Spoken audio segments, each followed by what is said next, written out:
Ce youtubeur nous parle de 21 paramètres qui sabotent les petites chaînes. Écoutons-le attentivement. Voici 21 paramètres qui, mal configurés, t'empêchent de faire des vues sur YouTube. Dans cette vidéo, on va les réparer ensemble. Alors pour commencer, on va aller sur ton YouTube Studio. En haut à droite, tu as l'icône de ta chaîne. Tu cliques dessus et tu vas ici sur YouTube Studio. Et dans l'onglet Contenu, on va cliquer sur une vidéo, par exemple celle-là, et puis sur le petit icône Détail. Ensuite, on descend un petit peu et on va trouver ici Audience. Tu as le paramètre, est-ce que la vidéo est conçue pour les enfants, oui ou non? Alors ça, c'est une erreur que font beaucoup de YouTubeurs qui est de cocher oui à cette question parce qu'ils vont se dire, bah bien entendu, mes vidéos peuvent être vues par des enfants, par des adultes aussi, mais il faut bien se rendre compte que c'est pas parce que tu as des enfants qui peuvent regarder ton contenu que toute ta chaîne a été conçue pour eux. En fait, c'est ça cette question, c'est est-ce que cette vidéo est spécialement conçue pour les enfants, par exemple une vidéo de dessin animé, ou l'audience ciblée, c'est des enfants de moins de 13 ans. Alors si c'est le cas, tu coches ce bouton oui.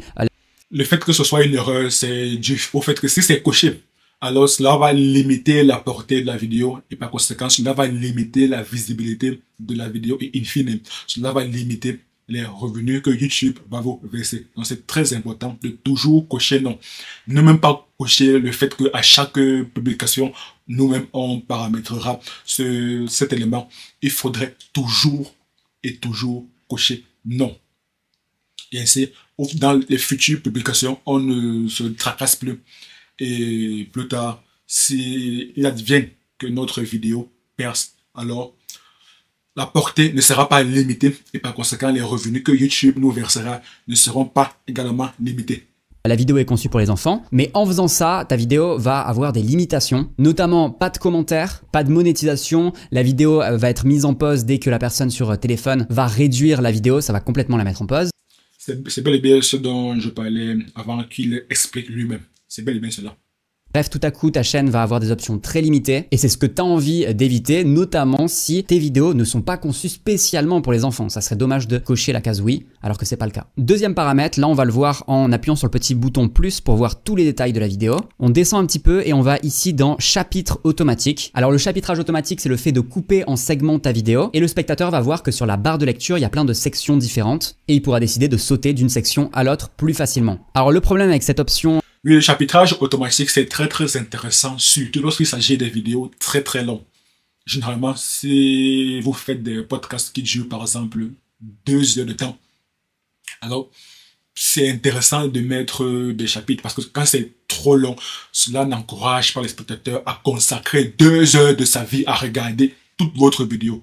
Par contre, si votre vidéo dispose des chapitres et chaque chapitre parle d'un sujet, bien d'une notion très spécifique, alors le spectateur pourra cliquer la vidéo, pourra regarder la vidéo uniquement pour ce moment. Mais pour des vidéos qui sont très courtes, des vidéos qui durent par exemple 10 minutes, 15 minutes, voire même 20 minutes, à mon sens, ce n'est pas très important d'inclure des chapitres. Moi, je le faisais auparavant, mais je me suis rendu compte que non seulement ça me prend beaucoup plus de temps pour le faire, mais également ça n'a pas un impact très significatif, donc j'ai arrêté de le faire. Moi, pour le moment, je ne publie pas des vidéos très longues.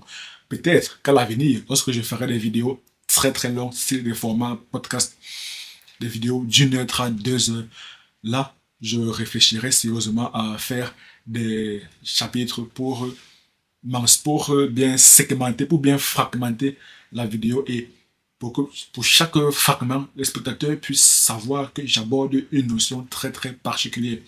Et ainsi, il pourra regarder ce segment s'il est réellement intéressé par cela. Chapitre automatique, c'est que en fait c'est l'IA de YouTube qui va automatiquement te créer des chapitres et des temps forts et tu vas pas vraiment avoir de contrôle sur ce qu'il va créer. Malheureusement, parfois il crée un chapitrage qui est pas super compréhensible avec des parties pas très claires et ça c'est presque dans le meilleur des cas parce que parfois il va carrément spoil des parties super importantes de ta vidéo dans le titre avec un titre assez long. Pour moi, je pense que la plupart du temps ça vaut le coup de décocher cette case et surtout qu'il existe une meilleure option. Ouais, moi aussi j'ai pris l'habitude de décocher cette case. Si je veux inclure des chapitres automatiques, il faudrait que ce soit moi-même qui puisse le faire. Parce que moi-même, je sais exactement de quoi je parle dans ma vidéo.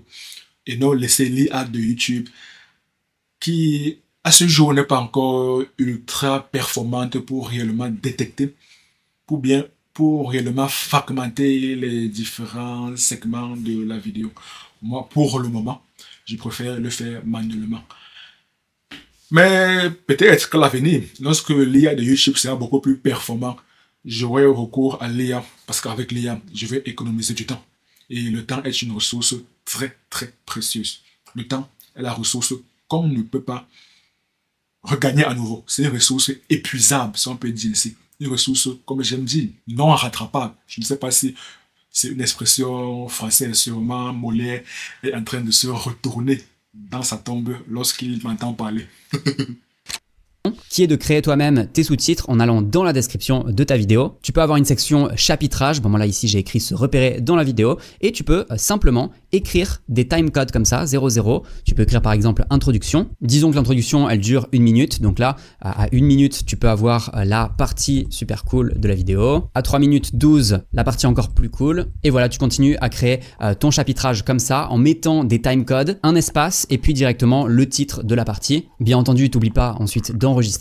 Et comme ça, tu vas avoir un chapitrage que tu contrôles complètement sans que l'IA de YouTube fasse des choses que tu n'as pas vraiment envie qu'il fasse. Ensuite, le prochain paramètre, c'est en rebaissant un petit peu, on va où on était dans chapitre automatique et juste ensuite, tu as lieu mentionné. Alors ça, qu'est-ce que c'est? Alors, il t'explique que ça permet aux spectateurs d'explorer les principaux lieux d'intérêt dans votre vidéo, par exemple des restaurants, des magasins, et il te dit qu'il n'affiche pas ta position actuelle ni d'autres informations personnelles, mais en même temps, si il affiche les lieux publics et les restaurants où tu es allé, c'est un petit peu la position dans laquelle tu étais dans la vidéo. Moi, je pense que la plupart du temps, ça vaut le coup de décocher cette case, à moins que tu aies une chaîne qui parle de voyage et que tu aies envie que automatiquement ils mettent certains lieux, certains restaurants ou bonnes adresses si tu as une chaîne qui est sur cette thématique-là, pourquoi pas. Mais là, pareil, ça serait dommage de créer une vidéo un peu vlog où t'as pas forcément envie que les gens sachent où t'es et puis qu'ils mentionnent certains lieux. Le mieux du coup. Mais moi, je ne vois pas en quoi cela saboterait les petites chaînes. En quoi cela saboterait leur nombre de vues, leur visibilité, en quoi cela saboterait leur nombre d'abonnés et en quoi cela saboterait leur monétisation, les revenus que YouTube leur verse. Si YouTube mentionne noir sur blanc qu'ils ne vont pas divulguer les informations personnelles, donc moi je ne vois pas en quoi le cocher ou bien le décocher a un réel impact quant à la visibilité de la chaîne YouTube. Mais bon, moi également, j'ai pris l'habitude de décocher. Comme ça, juste parce que j'ai écouté d'autres YouTubeurs le dire. Donc, moi aussi, j'ai pris l'habitude de décocher. Même si je ne mesure pas réellement l'impact significatif que cela a au niveau de la portée de ma chaîne YouTube. Du coup, c'est de décocher. Ensuite, juste en dessous, on a concept automatique. Alors là, tu vois que juste à côté, il y a un petit rectangle avec écrit test dedans. C'est expérimental et c'est pas non plus super intéressant. Là, tu vois qu'il te dit que ça permet aux spectateurs d'approfondir leurs connaissances sans quitter la vidéo. Les concepts mentionnés dans votre vidéo peuvent apparaître automatiquement dans la description. À première vue, on pourrait se dire pourquoi pas, mais en vrai, ça repose sur l'IA de YouTube, c'est expérimental, ça peut se tromper. Donc personnellement, moi, je décocherai cette case tout en... Là encore, je ne vois pas en quoi cela aurait un impact négatif quant à la portée de la chaîne YouTube, quant à la portée de la visibilité de la chaîne YouTube, quant au nombre d'abonnés, quant aux revenus versés par YouTube. Là également, je ne vois pas trop l'importance. Il est en train de décrire l'IA de YouTube comme si c'était quelque chose de négatif. Pourtant, normalement, tout IA est censé avoir des points positifs, du moins avoir beaucoup plus de points positifs que de points négatifs. Donc, je ne vois pas trop réellement l'impact. Mais moi également, parce que j'ai écouté d'autres youtubeurs mentionner qu'il faut décocher cela, même si je ne mesure pas le réel impact, j'ai aussi pris l'habitude de le décocher quand je peux, lorsque je m'en souviens, mais lorsque je ne m'en souviens pas, bah tant pis. Je ne vois pas trop en quoi cela empêcherait la portée de la chaîne YouTube.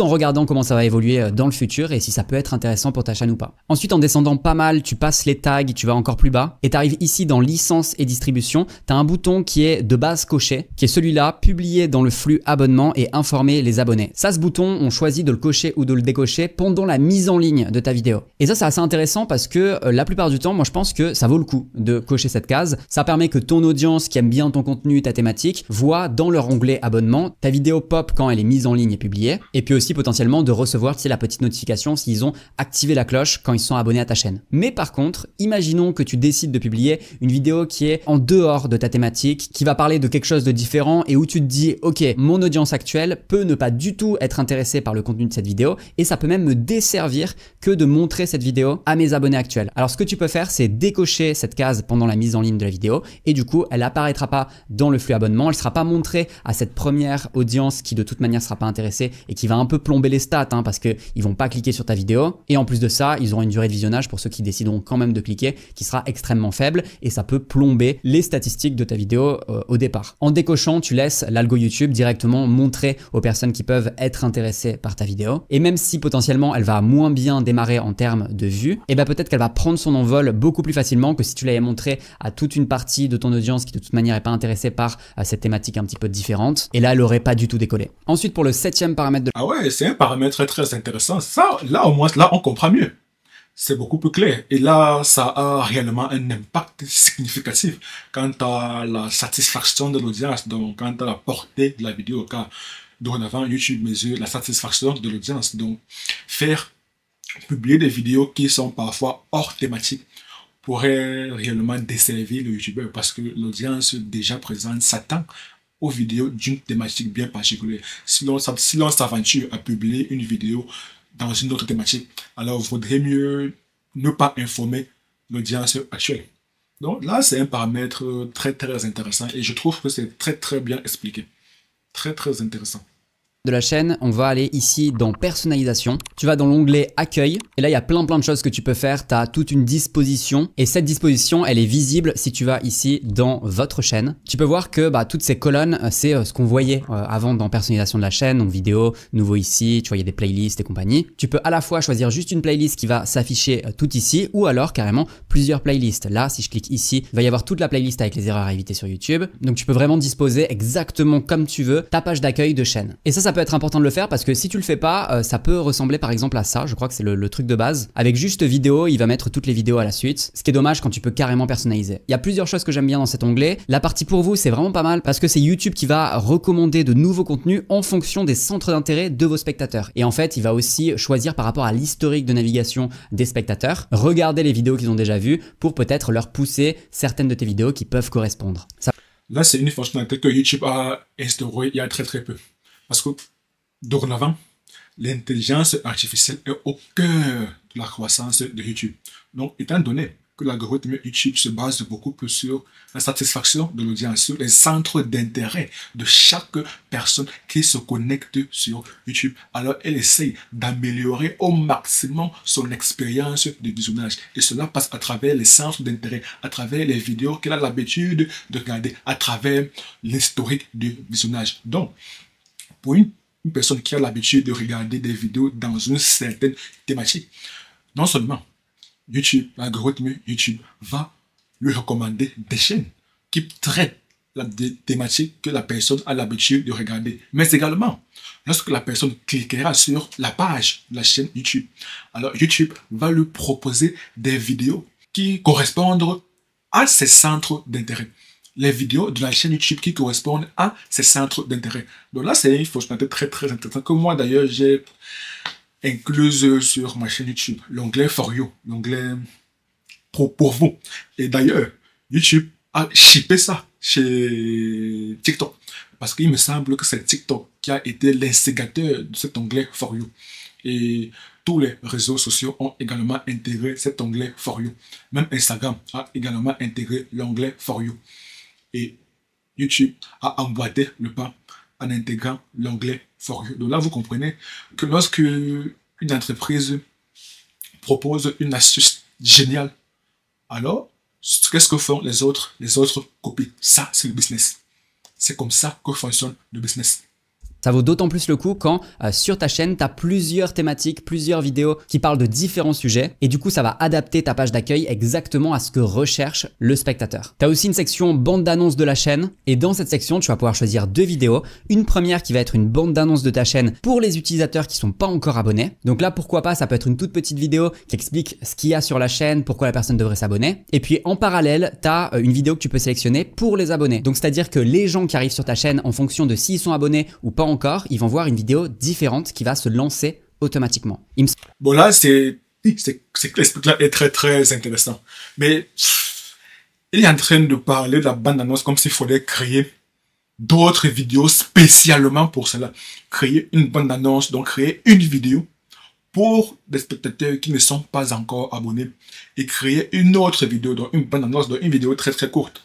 Un peu comme les bandes-annonces des films pour des personnes qui sont déjà abonnées et ensuite créer d'autres vidéos normales dans les vidéos de la chaîne YouTube. Mais pour moi, c'est trop réfléchi. Pour moi, c'est trop réfléchi. Pour moi, il faudrait voir un peu cela comme si tu étais en date avec une fille que tu ne connais pas. La bande-annonce pour des personnes qui ne sont pas encore abonnées, c'est un peu comme si tu faisais ton premier date avec une fille. La fille ne te connaît pas encore. Donc c'est à travers ce date qu'il va commencer à découvrir un peu ta personnalité, à découvrir un peu qui tu es. C'est là qu'il va commencer à savoir si tu es intéressant ou pas. Ça, c'est la vidéo bande-annonce des personnes qui ne sont pas encore abonnées. Maintenant, concernant la bande-annonce des personnes qui sont déjà abonnées, cela correspond au deuxième date avec la fille. Donc là, elle connaît déjà un peu qui tu es, elle connaît déjà un peu tes traits de personnalité. Là, elle désire en savoir un peu plus. Donc là, tu lui montres réellement encore en profondeur qui tu es.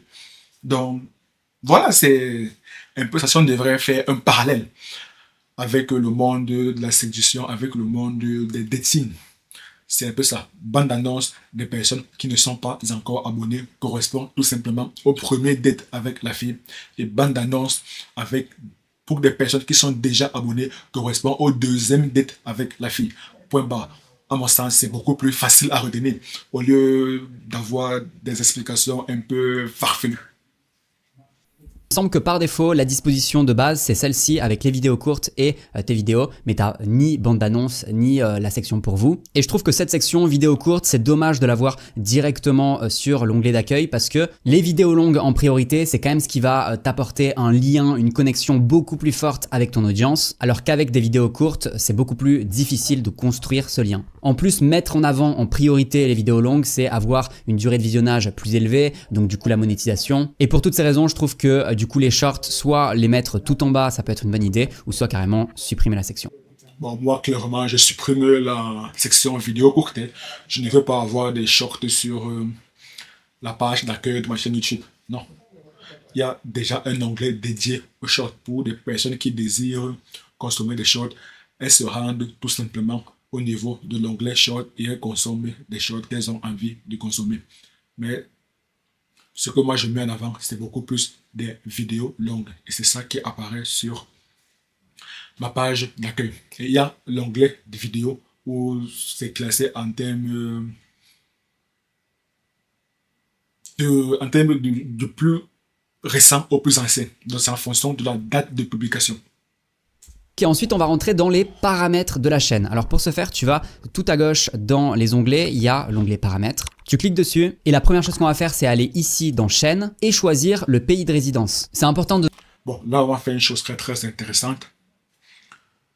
On va augmenter la vitesse de lecture légèrement. On va passer d'une vitesse de lecture normale, qui est une vitesse de lecture de 1,1 à une vitesse de lecture de 1,5. Ça restera toujours audible, on parviendra toujours à capter l'information, mais seulement que ça sera beaucoup plus rapide. De choisir ton pays parce que ça donne à YouTube l'information de l'audience que ça pourrait intéresser. Si tu mets France ou alors un autre pays francophone, ça donne l'info à YouTube qui peut pousser ta vidéo à tous les pays francophones, que ce soit la Belgique, la France, certains pays d'Afrique, le Canada pour Québec. Mais bien choisir son pays de résidence et dire la vérité, ça permet aussi de ne pas avoir de soucis sur les taxes parce que ça peut influer sur les paramètres de monétisation AdSense et mieux vaut mettre directement le bon pays. Ensuite, on va faire un tour dans ces paramètres qui sont... Ouais, les taxes, wouh. Donc là, c'est un élément sur lequel il ne faudrait surtout pas jouer. Surtout pas jouer. Donc mettre renseigner le pays de résidence, c'est également un élément très très important. Et qui peut réellement nuire à la portée de la chaîne YouTube, ou du moins au revenu du YouTubeur.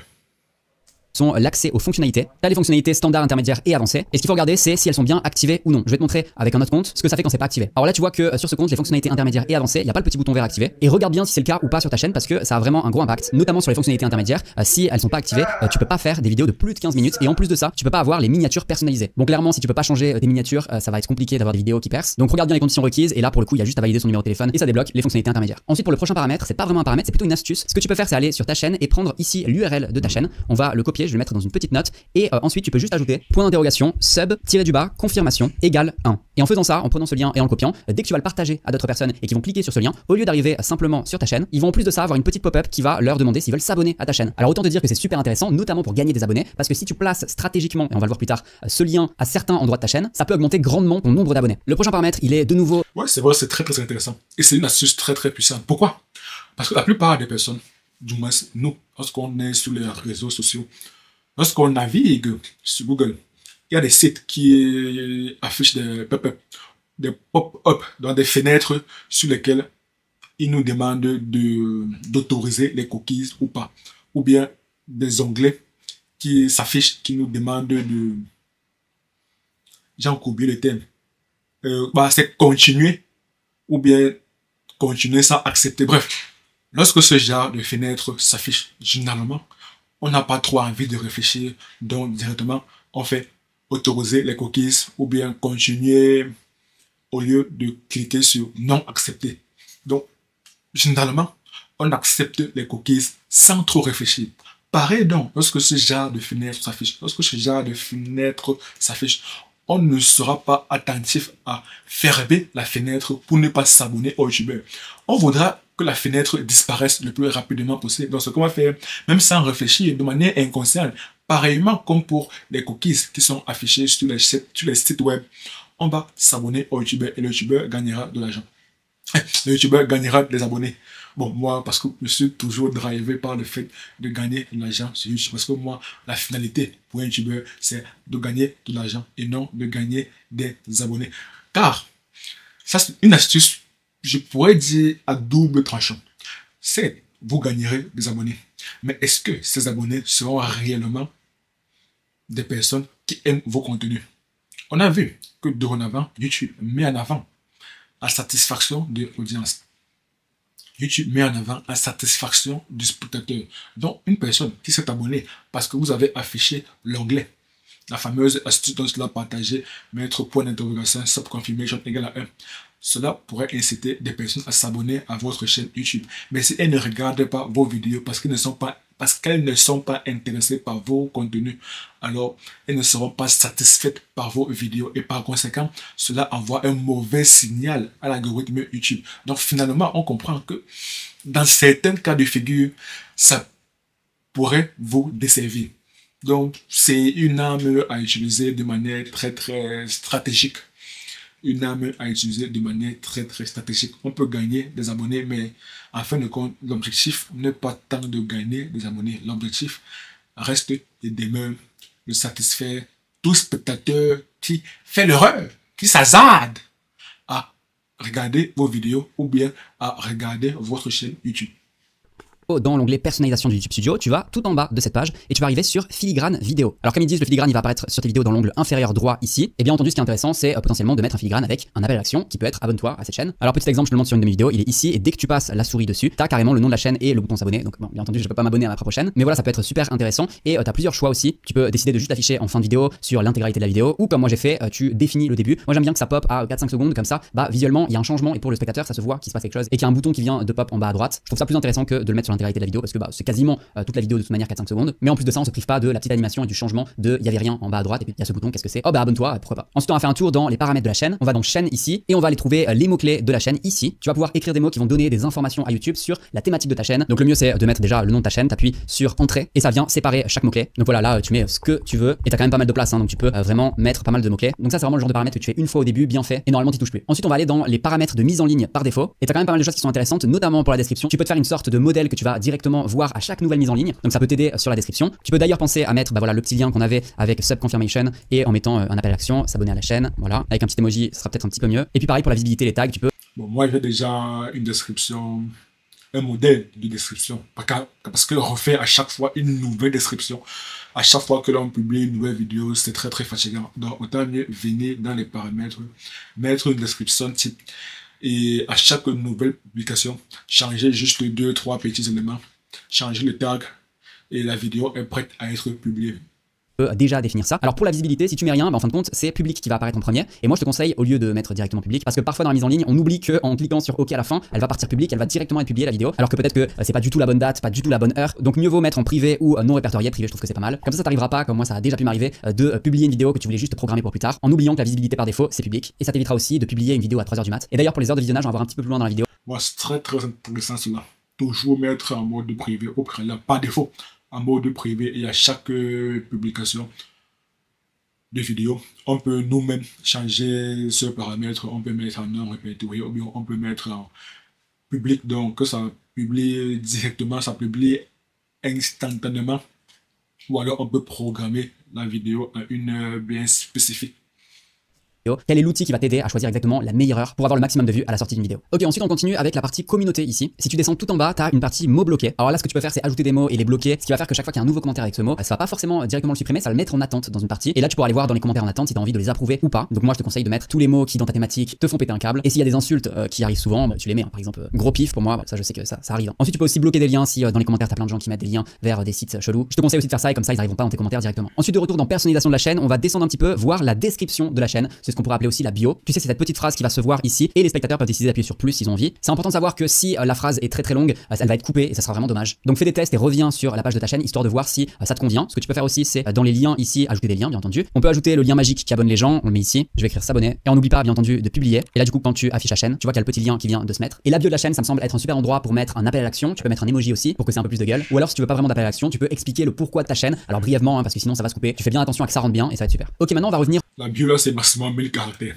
Et à mon sens, la première phrase, c'est réellement ça qui doit inciter le maximum de personnes à s'abonner ou du moins à suivre régulièrement votre chaîne YouTube. C'est cette première phrase, on appelle cela en marketing la proposition unique de valeur. En anglais, USP, Unique Selling Proposition, proposition unique de valeur. Donc, dès que la personne lit uniquement cette première phrase, elle doit comprendre si cette chaîne YouTube est pour elle ou pas. Direct. Et même pour les liens dont je l'ai mentionné, pour moi, ce n'est pas très utile de mettre plusieurs liens. Mettre un seul lien d'appel à l'action. Point barre. Car comme on dit en marketing, un prospect qui est confus est un prospect qui n'achète pas. Mettre plusieurs liens fait en sorte que le spectateur, ou du moins le prospect, a plusieurs choix. Et finalement, il se retrouve confus. Pourtant, lorsque vous n'insérez qu'un seul lien, alors soit il achète, soit il n'achète pas. C'est soit oui, soit non. Il n'y a pas d'autre choix. Soit oui, soit non. Un seul choix. Et moi, je n'aime même pas mettre le lien de s'abonner dans la bio là, non. Je préfère mettre un lien qui va me permettre de vendre. Point barre. Donc, voilà. Parce que là encore, je répète, mon objectif n'est pas tant de grossir mon nombre d'abonnés. Mon objectif est de satisfaire l'audience, est de satisfaire toute personne qui s'hasarde à regarder ma vidéo YouTube, et de satisfaire toute personne qui s'hasarde à regarder ma chaîne YouTube. Ça, c'est l'objectif, car l'objectif est de fidéliser des abonnés, ou du moins est de fidéliser les vues. Ça, c'est l'objectif. Engager une audience. Ça, c'est la meilleure voie, la voie la plus rapide, pour reprendre l'expression de MJ de Marco, de l'autoroute du millionnaire, la voie rapide. C'est la voie rapide pour engager une audience et pour vendre ses produits ou bien ses services. Car lorsqu'on vient sur YouTube, on n'a pas la même mentalité, on n'a pas le même mindset. Lorsqu'on est, par exemple, sur TikTok. Sur TikTok, la mentalité est de grossir son nombre d'abonnés et de grossir sa visibilité. Ça, à mon sens, c'est ce que j'appelle la mentalité du créateur de contenu. Lorsqu'on est sur YouTube, on essaie de vendre son produit ou bien son service à son audience.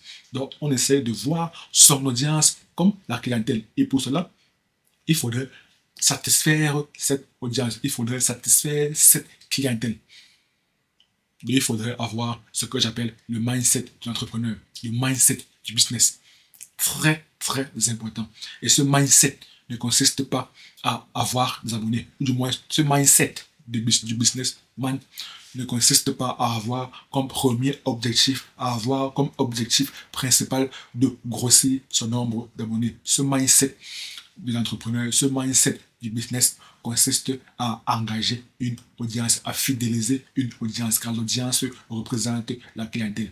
Au détail d'une vidéo spécifiquement, et tu vas voir qu'en descendant quasiment à la toute fin, tu as cette option remix des shorts, et ça va permettre aux gens de créer des shorts à partir de ta vidéo, soit en utilisant la vidéo et l'audio, soit que l'audio, ou soit tu décides de pas autoriser le remixage. Alors ça c'est très personnel, moi je trouve que pourquoi pas en vrai, et en plus ça peut être intéressant de voir comment d'autres personnes réutilisent ton contenu, et s'ils arrivent à avoir des vues avec ton contenu, comment ils ont fait, qu'est-ce qu'ils ont utilisé comme méthode, ça peut être intéressant. Après si t'as pas du tout envie que les personnes utilisent ton contenu, t'appuies ici sur ne pas autoriser le remixage. C'est un petit peu la même chose avec licence et distribution, tu as deux licences, soit la licence YouTube standard qui est vraiment par défaut, là d'autres personnes ne peuvent pas utiliser ton contenu pour créer des vidéos, ou tu as le Creative Commons Attribution, donc si tu sélectionnes Creative Commons, les personnes peuvent utiliser certains passages de ta vidéo, voire même toute ta vidéo pour la publier sur internet. Par contre moi sur cette option j'utilise la licence YouTube standard pour que les personnes ne réutilisent pas mon contenu. Ça me dérange pas sur des shorts mais sur des vidéos longues un peu plus, donc à toi de voir par rapport à ce que tu as envie de faire si ça te dérange ou pas, mais si c'est le cas laisse bien en licence YouTube standard. Pour ce qui est de la catégorie de ta vidéo, tu peux en choisir une, ça donne des infos à YouTube si ta vidéo c'est une vidéo à but éducatif par exemple, et ce qui peut être intéressant notamment si tu as une chaîne qui parle de jeux vidéo, c'est que tu vois tu peux carrément mettre le titre du jeu. Donc là par exemple je mets League of Legends et ça sera visible dans la description à quel jeu tu joues dans cette vidéo. Le prochain paramètre il est dans les données d'analyse mais pas de juste la vidéo mais carrément de la chaîne complète. Tu vas ici dans l'onglet audience et tu descends jusqu'à ce tableau où tu vois tous les jours de la semaine avec de jolies couleurs plus ou moins roses, et là on peut voir que pour moi le dimanche c'est là qu'il y a le plus de rose très vif, et quand on passe la souris dessus on voit que un très grand nombre de vos spectateurs consultent YouTube quand c'est le plus vif, et ici c'est un grand nombre des spectateurs, et voilà plus tu vas sur une nuance noire et c'est là où il y a très peu de spectateurs. Pour le coup c'est normal, c'est entre 0 et 6 heures du mat. Ce qui est le plus intéressant c'est de regarder pour ta chaîne par rapport à ton audience, à tes viewers, quel jour et quelle heure peut être le plus intéressant. Alors là pour le coup ce qui peut être pas mal c'est d'être sur le plus vif.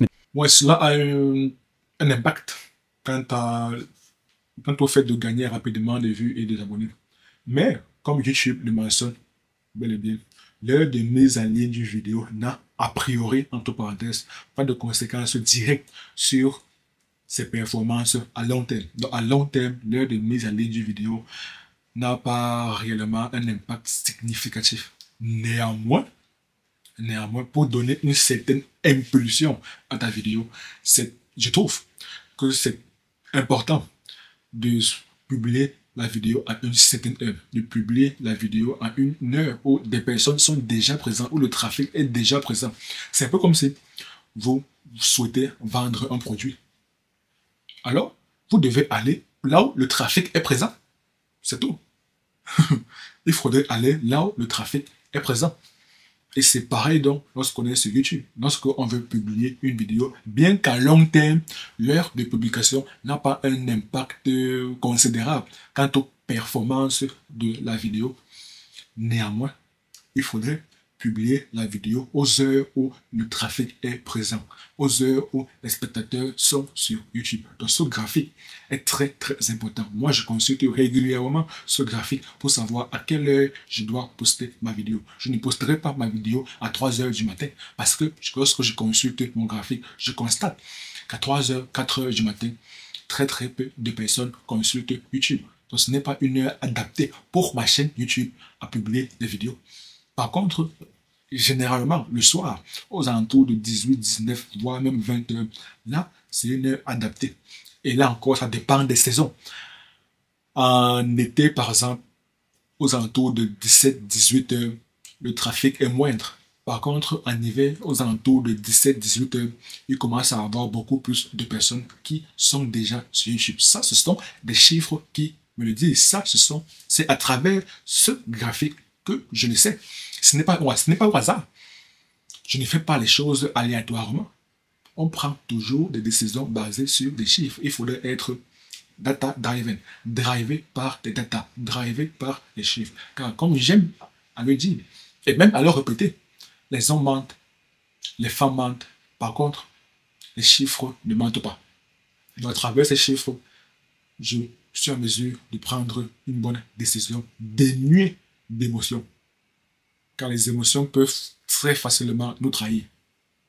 mais peut-être pas au tout début, peut-être un petit peu après. Et si tu as TubeBuddy d'installer, tu verras que juste en bas, il te met aussi une recommandation et en disant que le meilleur jour pour la semaine, c'est dimanche à 16h. Donc là, pour le coup, on serait, il me semble, ici. Et pour les autres jours, tu vois, voilà, c'est entre 4h et 5h de l'après-midi. D'ailleurs, je t'en ai pas parlé, mais TubeBuddy, c'est super intéressant pour ajouter pas mal de fonctionnalités sur ton YouTube. Ça peut t'aider sur le chapitrage qu'on a vu juste avant, les mots-clés, les tags aussi que tu vas pouvoir mettre automatiquement. Ça t'ajoute juste un petit plugin sur ton ordinateur et je te laisserai le lien dans la description pour pouvoir le télécharger. Ensuite, le prochain paramètre, c'est dans tes vidéos, tu peux aller dans écran de fin ici. Et c'est super important de faire un bon écran de fin. Tu peux ajouter plein d'éléments. Et selon moi, l'élément le plus important, c'est cet élément vidéo où tu vas pouvoir rediriger tes spectateurs vers une prochaine vidéo. Et ça va augmenter le temps de session, on appelle ça comme ça. C'est le temps que les spectateurs vont passer sur YouTube. Et si tu arrives à leur faire regarder plusieurs de tes vidéos, t'imagines bien que l'algorithme va adorer ta chaîne et mettre tes vidéos en avant. Donc l'écran de fin, c'est Oui, l'écran de fin, c'est très très important. Donc, il ne faudrait pas, non seulement faire en sorte qu'on puisse savoir que ta vidéo est terminée, car cela va directement faire chuter la courbe de rétention. Donc, en regardant, lorsque le spectateur regarde la vidéo, il ne faudrait pas qu'il puisse déceler que nous sommes déjà en fin de vidéo.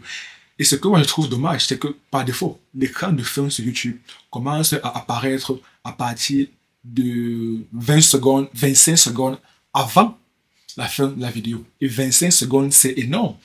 Lorsque l'écran de fin est affiché, alors le spectateur comprend que la vidéo est arrivée à la fin. Donc, il perd l'attention et il sera beaucoup plus... Il aura envie de regarder automatiquement d'autres vidéos. Donc, ce que moi je fais, je règle ce paramètre d'écran de fin. Je mets l'écran de fin à 5 secondes avant la fin de la vidéo. Juste 5 secondes. Et dès que ça arrive, je close rapidement la vidéo. Rapidement. Je close très très rapidement. Et même mes écrans de fin sont personnalisables.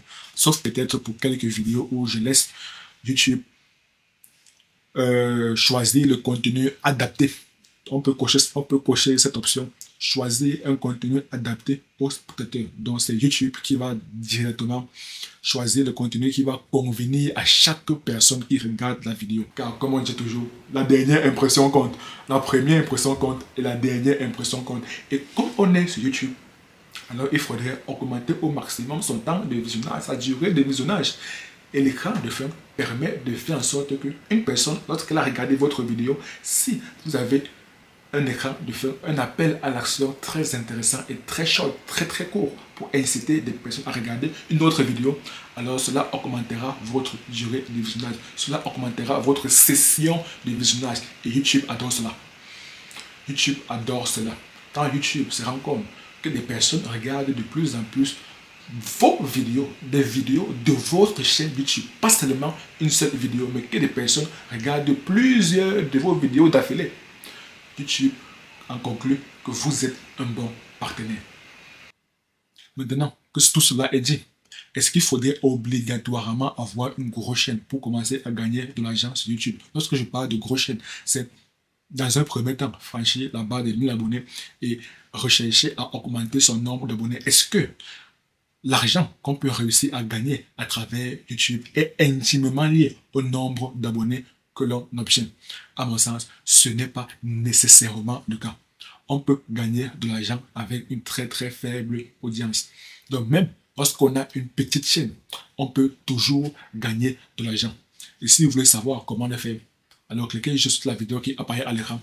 Et moi, je vous donne un rendez-vous de l'autre côté. À très bientôt.